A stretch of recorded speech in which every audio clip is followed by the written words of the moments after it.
ce qui s'est passé concernant le virus. Et il y a aussi des gens qui nous fréquentaient. Ils étaient atteints de cette maladie. Comme moi, dans notre travail, il y a plusieurs personnes qui ont cette maladie, qui ont reçu cette maladie.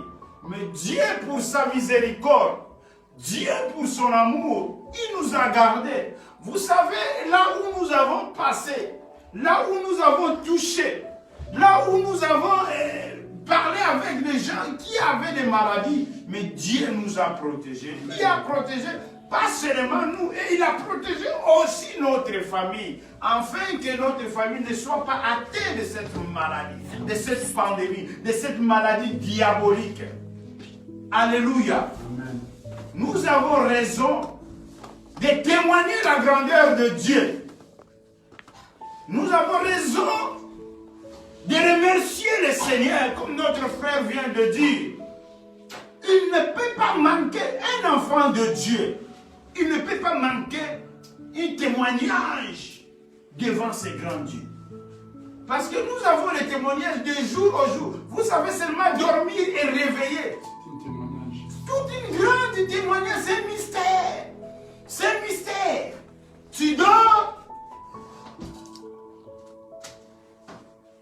et tu ne sais pas qui est en train de manipuler ton âme au moment où tu étais en sommeil.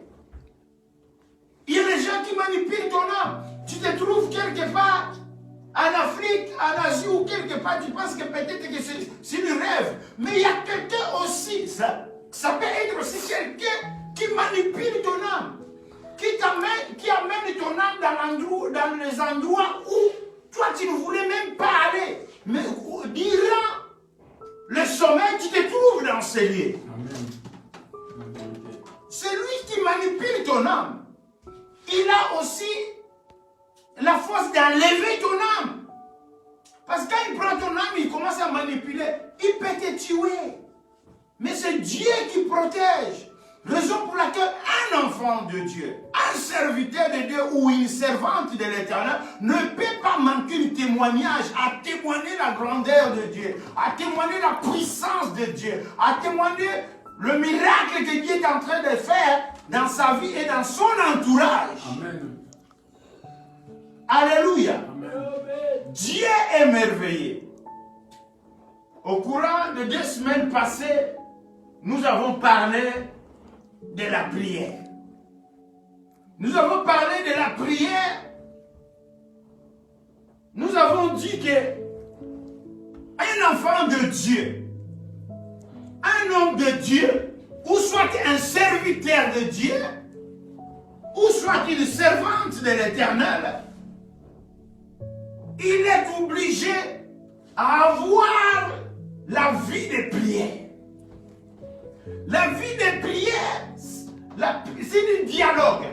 C'est une connexion entre l'homme et Dieu. C'est un dialogue entre l'homme et Dieu. L'homme, si tu veux avoir une intimité, si tu veux avoir une relation, si tu veux avoir les oracles de l'Éternel, si tu veux approcher à Dieu, tu es condamné à avoir la vie de prière.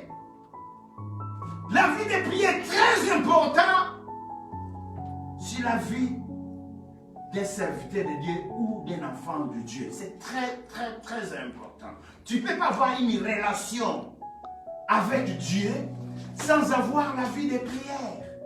Non. Non. Un enfant de Dieu, il est obligé à chercher la face de Dieu.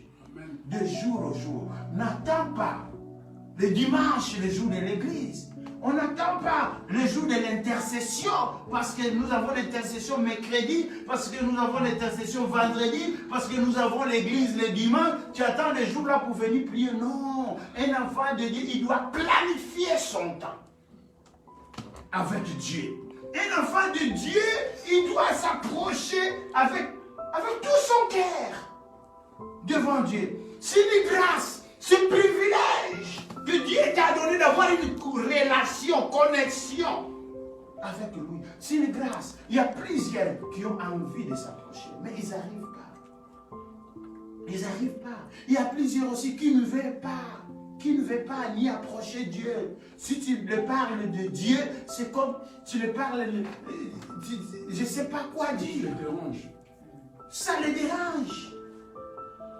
Mais toi qui as une relation, il y a un certain temps, tu as abandonné ton Dieu. Tu n'arrives même pas à approcher Dieu. Tu n'arrives même pas à parler avec ton Dieu.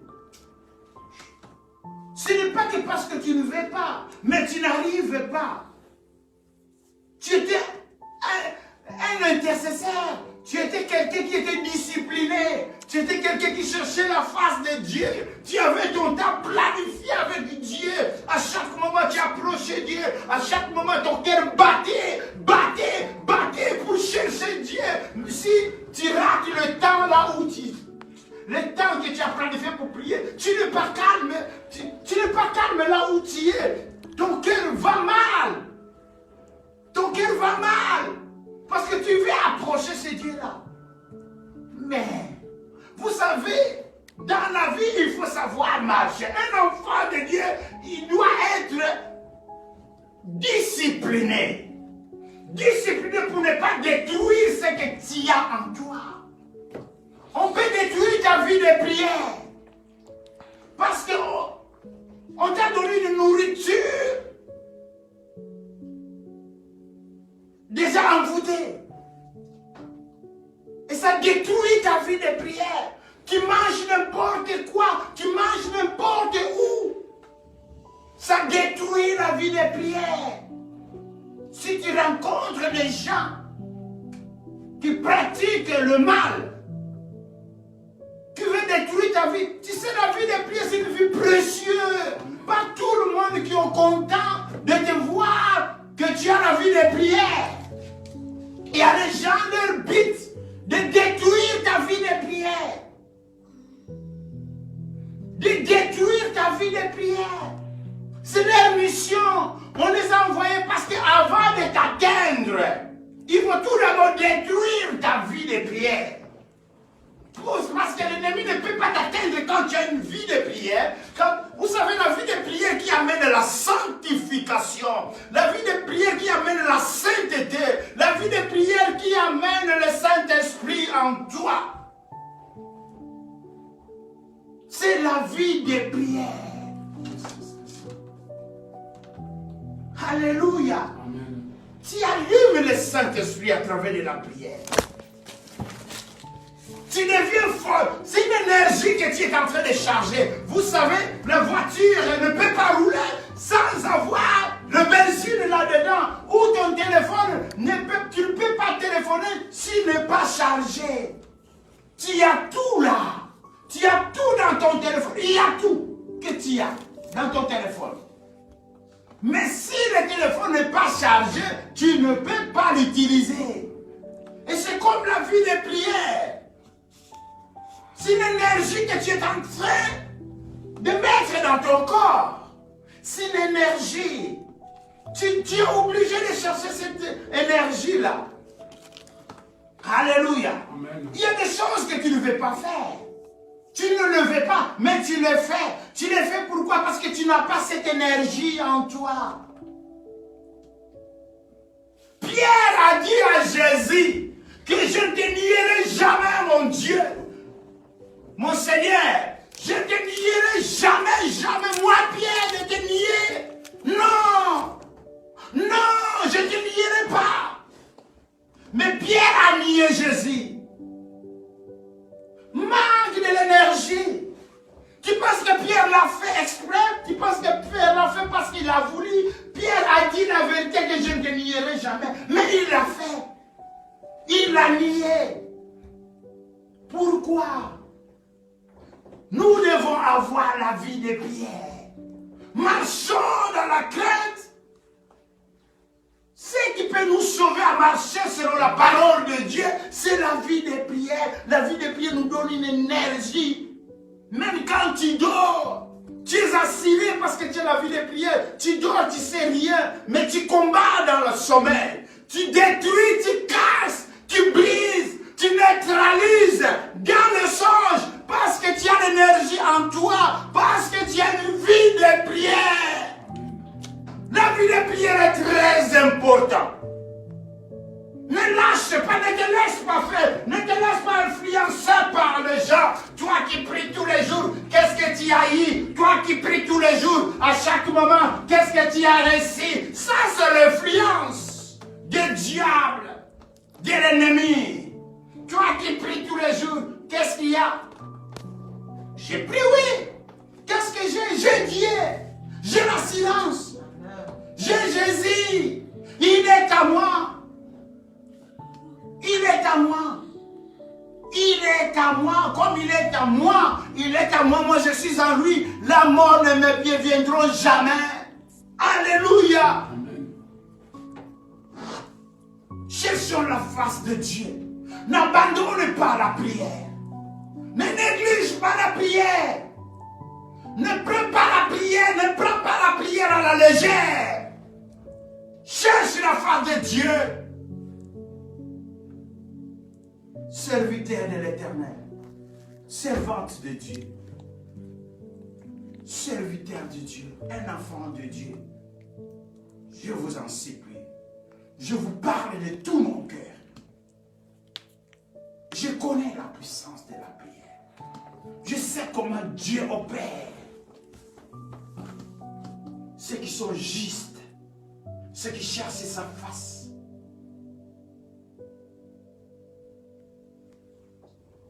Dieu est fidèle. Prions pour nos familles. Enseignez nos enfants à prier. Enseignez nos enfants à prier, à chercher la face de Dieu. L'homme donne ce qu'il a. Qu'est-ce que tu donnes à ta famille? Qu'est-ce que tu connectes à ta famille? La sainteté est contagieuse. La sainteté est contagieuse. Qu'est-ce que tu as à offrir à ta famille? Tu offres quoi à l'endombolo et puis dimanche tu viens à l'église, à ta famille? Tu offres quoi? Ta conscience, tu sais ce que tu offres à ta famille. Un homme de Dieu, un enfant de Dieu. Celui qui a la connexion avec Dieu à travers de la prière. Il ne doit pas laisser sa famille périr. S'il y a des choses qui arrivent, il se lève. Comme j'ai témoigné la fois passée, j'avais témoigné les témoignages de mon fils. Moi, j'étais dans une retraite de prière. Et ma famille sont restés à la maison. Tout d'un coup, mon enfant devient, comment on dit, les enfants là, les enfants timbrés là. Les enfants qui comment on les appelle? Malades, quoi. Les Mongols. L'enfant, il était à la maison, il devient comme un Mongol. Un enfant qui est né en bonne santé. Un bel homme. Un enfant qui marchait, qui parlait, qui faisait tout. C'était le plaisir de notre famille. Et tout d'un coup, un enfant devient autiste. L'enfant devient autiste. Ma femme là où elle était, elle a vu que non, ça c'est pas mon fils. On a changé mon fils. On a changé mon fils. Et il commence à intercéder, il commence à prier, il a prié, il a prié. Il a prié comme il faut. Il a prié, il a prié, il a prié. Il n'a pas fatigué, elle n'a pas fatigué à prier. Il a prié. Tout d'un coup la femme est tombée et il s'est endormi. En se réveillant, l'enfant est devenu en bonne santé. Amen. C'est ça la puissance de la prière. C'est ça l'attitude d'un enfant de Dieu. C'est ça l'attitude d'un serviteur ou servante de Dieu. Tu ne dois pas paniquer quand tu vois une situation qui se présente devant toi et tu es paniqué. Tu commences à appeler le médecin. Oui, je n'annule pas le médecin. Ils sont là pour soigner. Mais il y a des choses que nous allons vraiment voir que ça, ce n'est pas juste. Ça, ce n'est pas normal. Ça, ce n'est pas des choses de contacter le médecin maintenant, mais je vais tout d'abord prier. Après, je vais contacter le médecin. Tu dois prier. Tu dois prier. Tu as des rêves, des insomnies, mais tu n'arrives pas à prier. Tu te réveilles, tu prends ça à la légère. Tu te réveilles, tu te prends à la légère. Non, tu ne peux pas prendre des rêves à la légère. Un enfant de Dieu, un homme de prière ou une femme de prière, il doit chercher la face de Dieu. Il doit prier quand des situations qui se lèvent devant lui ou devant elle. Et je sais comment je peux le gérer. Parce que Jésus est en nous et nous sommes en Jésus-Christ. Alléluia. Il a dit, c'est la Bible qui l'a dit. Ce n'est pas moi qui l'ai dit ou ce n'est pas ma grand-mère. Mais lui-même, Jésus l'a dit. Il est à nous. Nous sommes en lui. Mais si c'est lui qui a vaincu la mort va faire quoi dans nous? Alléluia. Amen. Est-ce que Jésus peut venir vivre dans ton corps, dans ta vie, sans que tu puisses avoir la vie de prière? Non. Il peut venir pour sa miséricorde, il opère, il part. Mais vivre, non. Mais tu n'as pas de relation avec Jésus. Tu ne parles pas. Tu ne cherches pas. Tu n'as pas la vie de prière. Connexion dont je vous parle, c'est une relation entre l'homme et Dieu à travers de la prière. Il n'y a pas d'autre chemin. Il n'y a que le chemin de la prière qui nous amène à avoir une connexion avec Dieu, une relation, une intimité. C'est la prière. Alléluia. Amen. C'est la prière. C'est fabuleux d'avoir la vie de prière. L'avoir la vie de prière, c'est vraiment, oh j'aime. J'aime quand Dieu permet d'entrer dans sa présence. J'aime quand Dieu m'appelle. Maintenant, viens. J'ai besoin de toi. Je vais parler avec toi. Vous savez, il y a des dimensions et des dimensions de la prière. J'ai expérimenté plusieurs dimensions. Dimension élevée, en bas, moitié, très bas, très faible. J'ai expérimenté toutes sortes de dimensions. Vous savez, il y a des dimensions.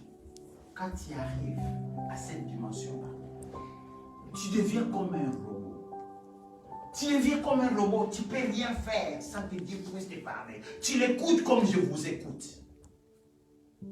Tu l'écoutes comme vous m'écoutez. Donc, même descendez même dans ton lit, tu dis maintenant tu dois descendre dans le lit. Non, reste, je vais te parler. Tu l'écoutes comme ça, comme je vous dis. Tu l'écoutes. Il y a des dimensions de prière. Il y a des intimités avec Dieu. Même pour aller à la toilette, c'est lui qui va te dire d'aller maintenant à la toilette. Tu deviens comme un robot. Tu ne peux pas déplacer sans que tu écoutes sa voix. Je vous dis sincèrement, je vous dis des choses que j'ai expérimentées moi. Je suis dans la chair. Je suis ici dans la présence de Dieu. Je ne peux pas vous parler des choses que je n'ai pas expérimentées ici, dans cette chair-là. Non. Non. Moi, je crains Dieu. Dieu te parle chaque minute, chaque seconde de tout ce que tu vas faire. Mais il y a des dimensions. Tu deviens ami de Dieu. Tu deviens ami de Dieu. Connexion directe. Comme les autres disent, tic au tac. Tu deviens ami de Dieu. La puissance de la prière. La puissance de la prière. C'est ça, l'homme doit avoir une connexion avec Dieu. Il y a des dimensions aussi. Dieu te parle. Dieu agit en toi. Mais il y a des moments où tu ne le sens pas. Et il y a des moments aussi, tu es avec Dieu. Mais on peut utiliser aussi ton âme. Les sorciers utilisent ton âme. Mais ce n'est pas dit que Dieu t'a abandonné, non. Il y a des degrés des intimités. On t'envoie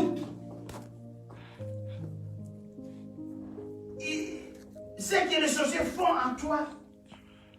Tu le sens et tu le vois. Et ça réussit. Mais c'est que là, ton âme, il ne peut pas toucher ton âme. La garder par Dieu. Mais Dieu laisse parce que tu n'as pas une relation profonde avec Dieu. Dieu permet. Dieu permet que des choses comme ça puisse arriver dans ta vie. Mais ce n'est pas l'absence de Dieu totale. Alléluia. Amen. Il y a des moments aussi de visite divine. Dieu peut te visiter comme ça. Tu le vois en face.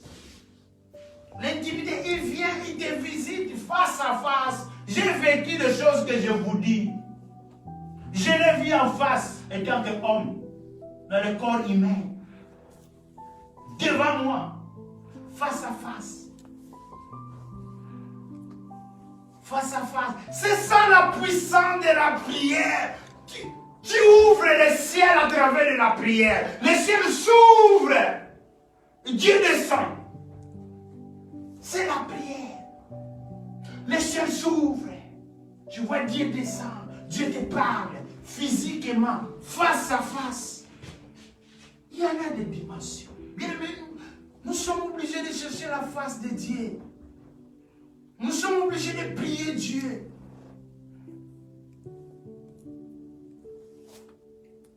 Tu ne peux pas servir Dieu sans avoir la vie de prière.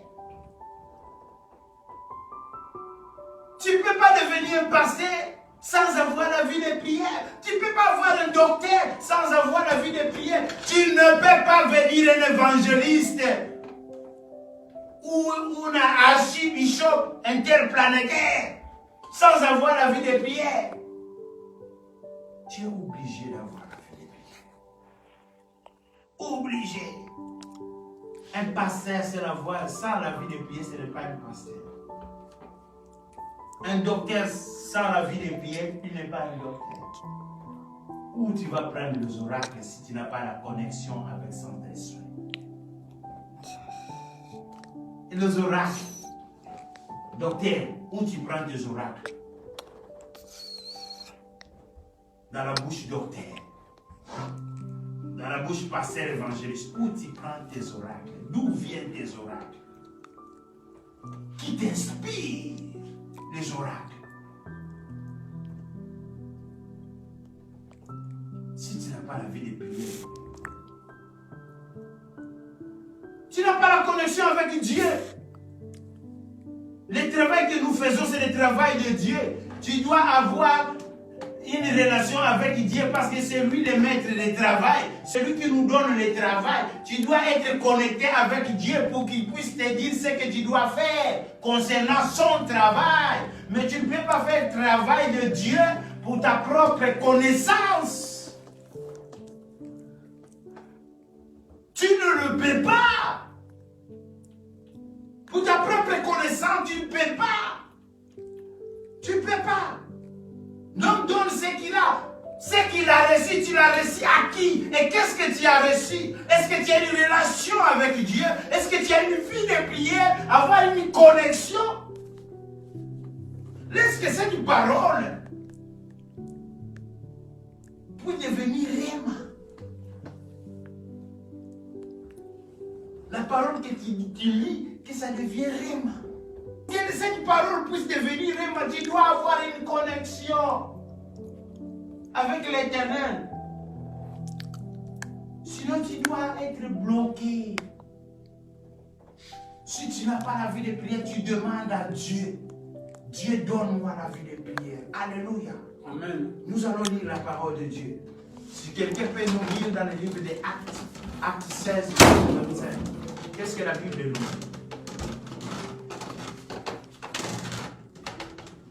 Actes des apôtres. Actes des apôtres. J'aime l'apôtre Paul, c'est l'apôtre des païens. C'est l'apôtre qui a évolutionné l'évangile. Amen. Chapitre 16, verset 25. Vers le milieu de la nuit, Paul et Silas priaient et chantaient les louanges de Dieu. Et les prisonniers les attendaient. Tout à coup, il se fit un grand tremblement de terre, en sorte que les fondements de la prison fit ébranler. Au même instant, toutes les portes s'ouvrirent et les liens de tous les prisonniers furent rompus. C'est la parole du Seigneur. Alléluia. Amen. La parole de Dieu que nous venons de lire. Paul et Silas, ils étaient des serviteurs de Dieu. Ils servaient Dieu dans l'intégrité. Ils servaient Dieu dans la crainte, dans l'obéissance, dans la sanctification. Paul et Silas, ils ont marqué leur époque. Ils ont parlé de la part de Jésus. Et Paul et Silas, ils étaient en prison. On les a emprisonnés. Paul et Silas, ils n'avaient pas titre de la crainte ou une attitude de lamentation. Mais Paul et Silas, ils ont compris que même si nous sommes là dans la prison, mais nous allons adorer. La Bible dit, ils se mettaient à chanter et à prier. Ils ont prié. Ils ont chanté. Je m'imagine que leur cœur était dans la joie. Malgré tout, ils étaient enfermés. La Bible dit, ils chantaient les louanges. Ils chantaient les louanges à l'Éternel. Et Paul et Silas, ils adoraient Dieu. Paul et Silas, ils priaient Dieu. Ils ont les regards vers Dieu. Ils ont cherché la face de Dieu dans les 4000 enfermements. Ils ont cherché Dieu. La Bible dit, là où ils étaient dans les prisons, vous savez, les portes des prisons, ce n'est pas n'importe quelle porte. Ce sont des portes blindées. Ce sont des portes qu'ils ont blindées avec, oh, je ne sais pas moi. Mais laisse-moi vous dire que mais ce jour-là, il y avait la puissance de la prière qui est pénétrée à détruire les portes, à ouvrir les portes. Les portes, la Bible dit, les portes étaient ébranlées. Alléluia. Amen. Quelle puissance! Quelle puissance! Notre Dieu, même si tu te trouves dans des situations où tu vois que incapable à résoudre, même si tu te trouves dans un lieu là où tu n'arrives même pas à comprendre, ni à parler, ni à voir, mets-toi en prière, mets-toi à chercher la face de Dieu, mets-toi à adorer Dieu, à exalter Dieu, à louer Dieu, et tu verras la gloire de Dieu se manifestera. Alléluia. Dieu est puissant et fidèle. Il n'abandonne personne. Il n'abandonne personne. Il n'a jamais abandonné ses enfants. Alléluia. Amen. Tu es bien-aimé, toi qui cherches la face de Dieu. Tu es bien-aimé, toi qui pries Dieu. Tu es bien-aimé, toi qui as la vie de prière. Amen. Alléluia. Alléluia. Même si tu vois qu'il y a quelque chose qui ne va pas. Même si tu sens qu'il y a des choses qui ne marchent pas dans ma famille. Même s'il y a longtemps que tu as prié, ne cesse pas. N'abandonne pas la prière. Continue à prier. Continue à prier. Continue à prier. Continue à prier. La Bible nous dit qu'il y avait une femme. Il y avait une femme, Anne. Anne, elle avait le problème de stérilité. Et sa rivale, Pénina, lui a fait du problème de jour au jour à cause de son stérilité. Et Anne, il était mal dans son cœur. Anne, il avait mal dans son cœur. Mais Anne, il avait une solution. Anne, est là, il y a une solution malgré tout, mon cœur saine. Anne s'est bien prié. Anne a cherché la foi de Dieu. Il est allé tous les jours dans les temples pour prier Dieu. Il est parti tous les jours pour prier Dieu. Même serviteur de Dieu, il pensait qu'Anne, lui, est ivre. Il pensait qu'Anne est saoulée. Mais Anne était saoulée, oui, de le Saint-Esprit. Anne était saoulée, oui, moi je dirais que oui. Mais de la puissance de Dieu. Anne était saoulée, moi je dirais que oui. Mais de la puissance de Dieu. Alléluia. Amen. Alléluia. Amen. Anne a prié. Anne a prié. Anne a prié. Anne a prié. Et nous avons vu le résultat de la prière. Anne a donné Samuel. Samuel est venu. Samuel n'était pas n'importe quel enfant. Samuel était un enfant de Dieu. Un enfant consacré. Un enfant. Laisse-moi te parler. Laisse-moi te parler les oracles de l'Éternel. Alléluia. C'est ça la puissance de la prière. C'est ça la puissance de la prière. Nous avons vu la main puissante de Dieu à travers de notre sœur Anne. Alléluia. Amen. Ouh! Toi qui as le problème de stérilité, toi qui n'arrives pas à enfanter, tu es marié depuis longtemps. Ça prend du temps de guérir. Tu n'arrives pas à enfanter. Tu n'arrives pas. Oh, tu es tourmenté. Mais laisse-moi te dire. Aujourd'hui c'est ton jour. Aujourd'hui c'est le jour que Dieu va mettre l'enfant dans ton ventre. Amen. Alléluia. Amen. Alléluia. Amen. Accroche-toi à ce Dieu-là. Cherche la face de Dieu. Prie Dieu. Dieu fera des miracles dans ta vie. Alléluia. Amen. Notre Dieu est puissant. Tu es longtemps. Tu es longtemps de chercher l'enfant. Tu es longtemps marié. Mais tu n'arrives pas à enfanter. Tu n'as pas l'enfant. Tu pleures. Tu pleures. Si tu m'écoutes là où tu es, reçois cette parole. Reçois cette parole qui sort aujourd'hui. Reçois cette parole. Tu verras les résultats. Tu verras les résultats. Alléluia. Alléluia. Oh, laisse-moi vous dire. Laisse-moi continuer à vous parler des oracles de la puissance de la prière. Alléluia. La Bible me dit qu'il y avait un homme né aveugle de naissance, qui s'appelait Bartimée, fils de Timée. Bartimée a vu Jésus marcher, entouré de disciples, de foules qui marchaient avec Jésus. Bartimée, il n'avait pas les yeux à voir, mais Bartimée, il écoutait. Toi qui écoutes aujourd'hui cette parole, et la foi en Jésus, et tu verras la gloire de Dieu. Bartimée a écouté Jésus passer. Bartimée avait une révélation. Bartimée a crié, fils de David, fils de David, fils de David, aie pitié de moi. Oh bien aimé, c'est une grande prière que Bartimée a fait à ce moment. C'est une grande prière que Bartimée a fait à ce temps-là. Et c'est une grande prière que Bartimée avait la foi. Bartimée a été connecté par l'Esprit à avoir une révélation de fils de David. Alléluia. Bien aimé, je ne vais pas ouvrir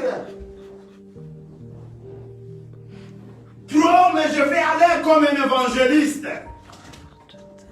Bartimée a vu, a écouté seulement. Et ce jour-là, c'était le jour de Bartimée. C'était le jour de Bartimée. Et Bartimée a découvert les yeux. Il a vu. Il a vu. Parce qu'il a prié. C'est ça la prière. Fils de David, ayez pitié de moi. Ayez pitié de moi. Ayez pitié de moi. Tu demandes à qui peut avoir pitié de toi?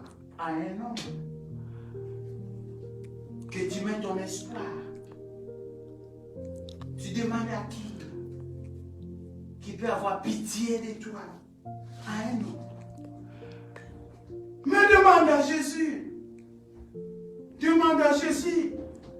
Nous n'avons pas d'autres personnes ici dans cette terre. Il n'y en a pas d'autres. Jésus est là. Jésus est là. Alléluia. Amen. Alléluia. Amen. La prière, c'est la clé. La prière, c'est la clé qui ouvre les portes qui étaient fermées. La prière, c'est la clé qui ouvre les portes des hôtels de famille qui détruisent. La prière, c'est la clé qui ouvre les portes des hôtels de famille. Alléluia. Amen. Alléluia. Amen. Attache-toi à la prière. Cherche la face de Dieu. Dieu ne ment pas. Il n'est pas un fils de l'homme pour se repentir de ce qu'il a dit. Ce qu'il a dit est vrai. Ce qu'il a dit, il le fait. Il le fait. Bien, mais tu peux perdre tout. Tu peux perdre l'argent. Tu peux perdre ton travail. Tu peux perdre même les permis de séjour. Tu peux perdre même les enfants, même tout. Mais ce que je te conseille, ne perds pas la foi. Foi en Jésus. Tout sera restauré. Tout sera restauré. Nous avons vu. Il y a plusieurs serviteurs de Dieu dont la Bible nous parle. Ils avaient des problèmes. Ils ont perdu tout, comme Job. Job a perdu tout. Job a perdu tout. Tout ce qu'il avait. Sa richesse, ses enfants, les amis même. Même la femme l'a dit à Job, il faut nier ce Dieu-là qui te fait souffrir. Mais Job n'a pas perdu la foi. Il a resté ferme. La Bible dit, Dieu l'a donné encore 2 fois plus qu'il avait. Alléluia. Amen. Des enfants très jolis. Des brebis encore plus. L'onction plus. La puissance plus. Qu'est-ce que tu veux encore?